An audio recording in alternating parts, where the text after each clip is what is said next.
Starmer's coming in.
Good afternoon.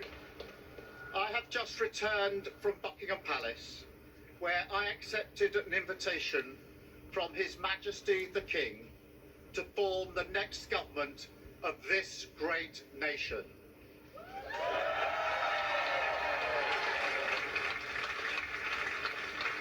I want to thank the outgoing Prime Minister Rishi Sunak.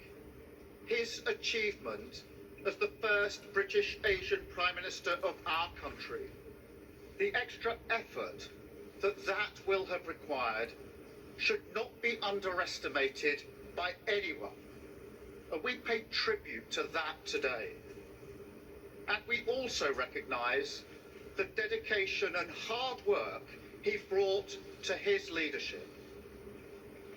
But now our country has voted decisively for change, for national renewal, and a return of politics to public service. When the gap between the sacrifices made by people and the service they receive from politicians grows this big, it leads to a weariness in the heart of a nation, a draining away of the hope, the spirit, the belief in a better future, that we need to move forward together. Now, this wound, this lack of trust, can only be healed. I know that. But we can make a start today with the simple acknowledgement that public service is a privilege and that your government should treat every single person in this country with respect. If you voted Labour yesterday, we will carry the responsibility of your trust as we rebuild our country. But whether you voted Labour or not, in fact, especially if you did not, I say to you directly, my government will serve you. Politics can be a force for good. We will show that. We've changed the Labour Party, returned it to service, and that is how we will govern. Country first, party second. Yet, if I'm honest, service is merely a precondition of hope, and it is surely clear to everyone that our country needs a bigger reset, a rediscovery of who we are, because no matter how fierce the storms of history, one of the great strengths of this nation has always been our ability to navigate a way to calmer waters. And yet this depends upon politicians, particularly those who stand for stability and moderation, as I do, recognising when we must change course. For too long now, we've turned a blind eye as millions slid into greater insecurity. Nurses, builders, drivers, carers, people doing the right thing, working harder every day, recognised at moments like this before, yet as soon as the cameras stop rolling, their lives are ignored. I want to say very clearly to those people, not this time. Changing a country is not like flicking a switch. The world is now a more volatile place. This will take a while. But have no doubt that the work of change begins immediately. Have no doubt that we will rebuild Britain with wealth created in every community. Our NHS back on its feet facing the future. Secure borders, safer streets, everyone treated with dignity and respect at work. The opportunity of clean British power, cutting your energy bills for good. And brick by brick, we will rebuild the infrastructure of opportunity. The world-class schools and colleges, the affordable homes that I know are the ingredients of hope for working people. The security that working class families like mine can build their lives around. Because if I asked you now whether you believe that Britain will be better for your children, I know too many of you would say no. And so my government will fight every day until you believe again. From now on, you have a government unburdened by doctrine, guided only by the determination to serve your interest with respect and humility. I invite you all to join this government of service in the mission of national renewal. Our work is urgent, and we begin it today. Thank you very much.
And there we have it, the very first speech of our new Prime Minister, the man with a mandate, all 412 seats of it, setting out his vision of politics as public service.